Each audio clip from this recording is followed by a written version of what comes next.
Hello student, SIC के online classes में आपका एक बार फिर से स्वागत है। मैं अजय सर आज क्लास 12 को फिजिक्स में लेसन 13 जो हम लोगों का है न्यूक्लियस वो पढ़ाऊंगा। आइए तो देखते हैं क्या है लेसन 13 और इसके अंतर्गत क्या क्या हमें पढ़ना है। तो सबसे पहले देखते हैं नाभिकीय आकार कि नाभिकीय आकार क्या है। देखिए, रदरफोर्ड के अल्फा कणों के प्रकीर्णन के प्रयोग के आधार पर नाभिक के आकार का आकलन 10⁻⁻15 मीटर की कोटि का किया गया। रदरफोर्ड ने जो अल्फा कणों के प्रकीर्णन का प्रयोग किया था उसके आधार पर नाभिक के आकार का आकलन मोटे तौर पर 10⁻⁻15 मीटर पर किया गया था या इतनी कोटि का पाया गया था। उसके बाद नाभिक का आकार जानने के लिए बहुत सारे प्रयोग हुए और इन प्रयोगों के आधार पर यह निष्कर्ष निकला कि नाभिक का आयतन, जो उसका नाभिक का आयतन है उसमें विद्यमान न्यूक्लियनों की संख्या, और बात आती है न्यूक्लियन किसे कहते हैं कि हमारे न्यूक्लियनों की संख्या क्या होगी। मान लीजिए अगर कोई परमाणु लिखा गया है ZXA, आपने किसी परमाणु को लिख दिया ZXA, जो Z है ये एटॉमिक नंबर बताता है, ये बताएगा एटॉमिक नंबर परमाणु क्रमांक। A जो बताएगा ये बताएगा मास नंबर या द्रव्यमान संख्या, और इसी मास नंबर द्रव्यमान संख्या है जो प्रोटॉनों की संख्या और न्यूट्रॉनों की संख्या के बराबर है, या मास नंबर बराबर प्रोटॉन प्लस न्यूट्रॉन, इसी को कहते हैं हम न्यूक्लियनों की संख्या या प्रोटॉनों और न्यूट्रॉनों की संख्या या द्रव्यमान संख्या को क्या कहते हैं, न्यूक्लियनों की संख्या। क्योंकि न्यूक्लियस के द्रव्यमान के लिए ये प्रोटॉन और न्यूट्रॉन के द्रव्यमान ही उत्तरदायी होते हैं, इसलिए इनको हम कहते हैं न्यूक्लियनों की संख्या। तब देखते हैं नाभिक का आयतन, उसमें विद्यमान न्यूक्लियनों की संख्या के अनुक्रमानुपाती होता है। मतलब जो न्यूक्लियनों की संख्या होगी वो उस नाभिक के आयतन के द्रव्यमान के लिए या उसके आयतन के अनुक्रमानुपाती होगी, जो कि नाभिक की द्रव्यमान संख्या है A है। मैंने पहले बताया द्रव्यमान संख्या को A से प्रदर्शित करते हैं, और जो है प्रोटॉनों की संख्या प्लस न्यूट्रॉनों की संख्या, और वही क्या है न्यूक्लियनों की संख्या A है। यदि नाभिक की त्रिज्या R है तो जो R अगर त्रिज्या हो तो जो आयतन होगा वो उसकी द्रव्यमान संख्या या न्यूक्लियनों की संख्या के अनुपाती होगा। तो नाभिक की त्रिज्या, या हम लिख सकते हैं नाभिक का आयतन is directly proportional to A, तो उसका आयतन निकाले 4/3 pi r³ is directly proportional to A। अब r³ is directly proportional to A to power 1/3। यहां से अगर इस प्रोपोर्शनलिटी कांस्टेंट को हटाते हैं तो लिखते हैं r बराबर r0 टू पावर 1/3, जहां r0 एक नियतांक है जिसका मान 1.2 × 10⁻⁻15 मीटर की कोटि का होता है।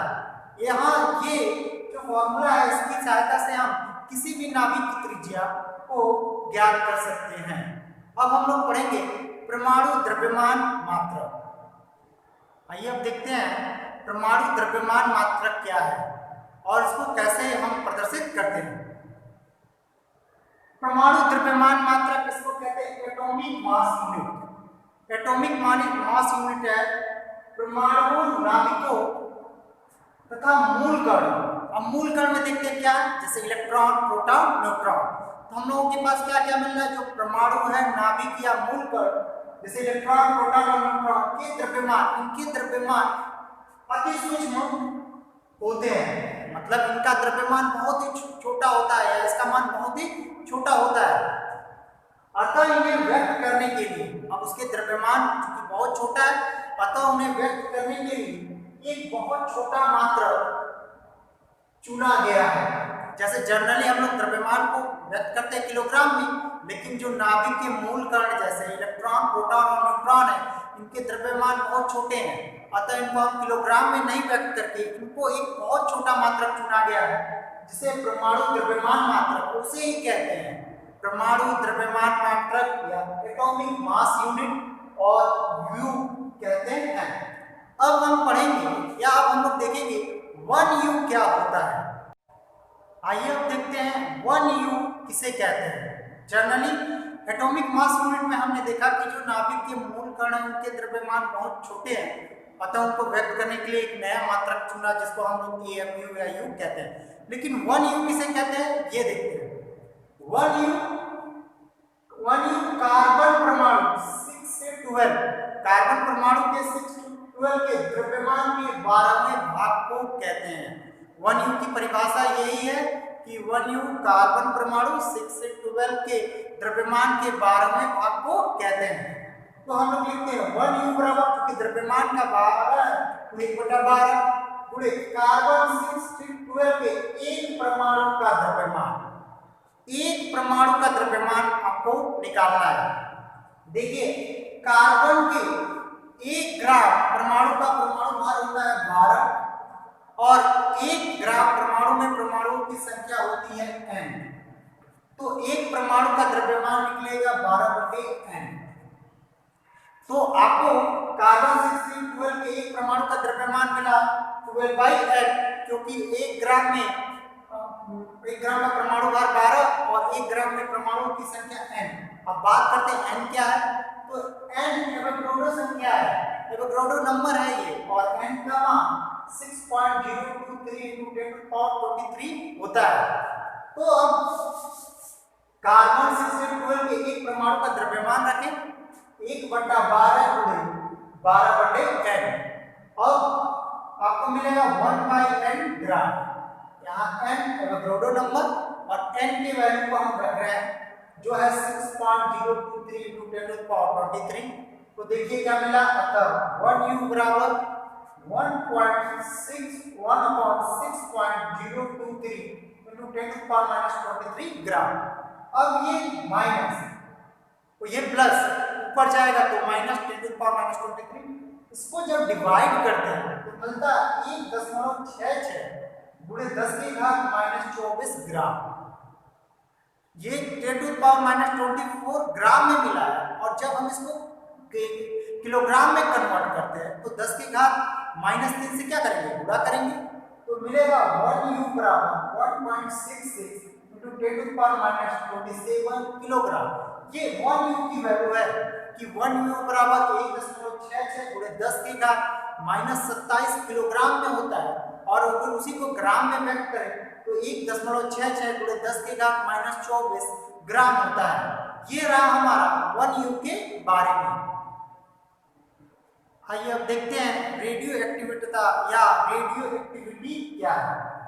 देखिए 1896 में फ्रांसीसी वैज्ञानिक बैकुरेल ने यह देखा कि यूरेनियम, ये पदार्थ है यूरेनियम, तथा इसके कुछ लवणों से कुछ अदृश्य किरणें स्वतः ही निकलती हैं। कुछ किरणें अपने आप निकल रही हैं, अदृश्य किरणें हैं, ये अपने आप निकल रही हैं, जो किसी भी अपारदर्शी माध्यम में प्रवेश करने की क्षमता रखती हैं।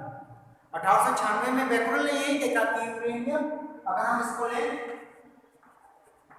तथा इसके कुछ लवणों से कुछ अदृश्य किरणें स्वतः ही निकल रही हैं, जो किसी भी अपारदर्शी माध्यम में प्रवेश कर जाती हैं तथा फोटोग्राफिक प्लेट पर प्रभाव डालती हैं।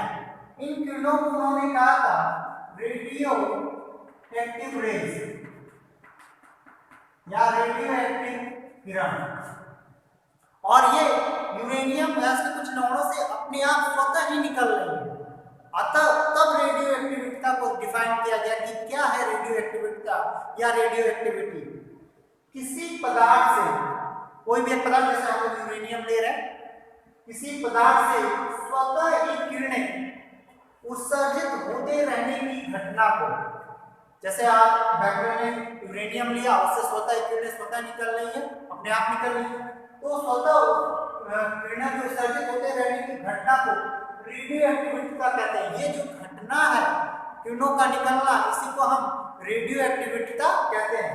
तथा ऐसे पदार्थ को, जैसे ये यूरेनियम जो पदार्थ है, ऐसे पदार्थ को रेडियो एक्टिव पदार्थ कहते हैं। मतलब ये जो एलिमेंट है या ये जो पदार्थ है, इसी को हम क्या कहेंगे, रेडियो एक्टिव एलिमेंट।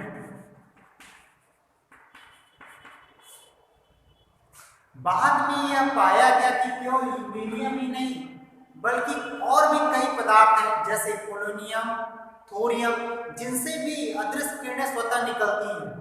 और इसके लिए इस रेडियो एक्टिव एलिमेंट के लिए अनेक सारे खोज हुए हैं, जिसके फलस्वरूप 1898 में क्यूरी दंपति, मैडम क्यूरी ने एक नए रेडियो एक्टिव तत्व का खोज किया जिसको हम रेडियम कहते हैं। एक नए रेडियो एक्टिव तत्व का खोज किया जिसको हम रेडियम कहते हैं, और इसके लिए इनको 1903 का नोबेल प्राइज दिया गया। यानी तो मैडम क्यूरी को रेडियो एक्टिव एलिमेंट रेडियम की खोज करने के लिए 1903 में भौतिक विज्ञान का नोबेल प्राइज प्रदान किया गया। तो यहाँ से हमको रेडियो एक्टिविटी का क्या मिल रहा है कि अगर कोई भी पदार्थ है उससे कुछ अदृश्य किरणें स्वतः ही निकल रही हैं, तो ये जो घटना है किरणों के निकलने की, ये हमारा कहलाएगा रेडियो एक्टिविटी, तथा वो पदार्थ जिससे ये किरणें निकल रही हैं वो कहलाएगा हमारा रेडियो एक्टिव पदार्थ या रेडियो एक्टिव एलिमेंट। आइए अब देखते हैं रेडियो एक्टिव किरणों की प्रकृति या उनके नेचर और प्रॉपर्टीज को देखते हैं कि क्या है रेडियो एक्टिव किरणें, मतलब किसी रेडियो एक्टिव पदार्थ से निकलने वाली किरणें, और उनके गुण को देखते हैं। रदरफोर्ड ने इसके लिए किसी रेडियो एक्टिव पदार्थ, भिन्न भिन्न रेडियो एक्टिव पदार्थ लिया और उससे निकलने वाले अदृश्य किरणों को विद्युतीय तथा चुंबकीय क्षेत्र से गुजारा। और इसके लिए उन्होंने क्या किया, एक शीशे की मोटी दोहरी दीवार वाले एक बर्तन को लिया या पात्र को लिया, उसमें कुछ रेडियो एक्टिव तत्व रखा। क्योंकि ये रेडियो एक्टिव, ये जो एलिमेंट है ये रेडियो एक्टिव तत्व है या रेडियो एक्टिव पदार्थ है, अतः इससे अदृश्य किरणें स्वतः निकलेंगी। तो जो अदृश्य किरणें निकली उनको स्थिर वैद्युतिकी के दो प्लेटों के बीच, स्थिर वैद्युतिकी के दो प्लेट को एक प्लस चार्ज और एक माइनस चार्ज, उनके बीच से गुजारा। और उन्होंने ये पाया कि जब किसी रेडियो एक्टिव पदार्थ से निकलने वाले किरणों को स्थिर वैद्युतिकी के दो प्लेटों के बीच से गुजारते हैं या उसको पास करते हैं, तो कुछ किरणें ऋण आवेशित प्लेट की ओर मुड़ जाती हैं। जैसे इस स्थिति में कुछ किरणें धन आवेशित प्लेट की ओर मुड़ जाती हैं और कुछ किरणें बिना मुड़ी हुई सीधी निकल जाती हैं। इसके आधार पर रदरफोर्ड ने निष्कर्ष निकाला कि जो किरणें ऋण आवेशित प्लेट की ओर मुड़ती हैं वो धन आवेशित किरणें हैं और इनको हम अल्फा किरणें कहते हैं। जो किरणें ऋण आवेशित प्लेट की ओर मुड़ती हैं, क्योंकि विपरीत आवेश ही एक दूसरे को आकर्षित करते हैं, तो ऋण आवेशित प्लेट की ओर जो किरणें मुड़ रही है वो किरणें क्या है, पॉजिटिव चार्ज या धन आवेशित, और इन किरणों को उन्होंने अल्फा किरणें कहा। तथा जो किरणें धन आवेशित प्लेट की ओर मुड़ती है, ये धन आवेशित प्लेट है, अतः इनकी ओर मुड़ने वाला किरण ऋण आवेशित होगा, क्योंकि विपरीत चार्ज एक दूसरे को आकर्षित करते हैं। जो किरणें धन आवेशित प्लेट को मुड़ती हैं उनको उन्होंने बीटा किरणें कहा, और जो किरणें बिना मुड़ी हुई सीधी निकल जाती हैं, क्योंकि उन पर कोई भी चार्ज नहीं आता, अतः उनको गामा किरणें या गामा कण कहा। ये हमारा कुछ रेडियो एक्टिव किरणों की प्रकृति मिली, जिसमें अल्फा कण की बात करें या अल्फा किरणों की बात करें तो ये धन आवेशित, बीटा कण ऋण आवेशित, और गामा किरणें पर कोई आवेश नहीं होता, ये विद्युत चुंबकीय तरंगें हैं। तो ये रहा हमारा रेडियो एक्टिव किरणों की प्रकृति तथा गुण।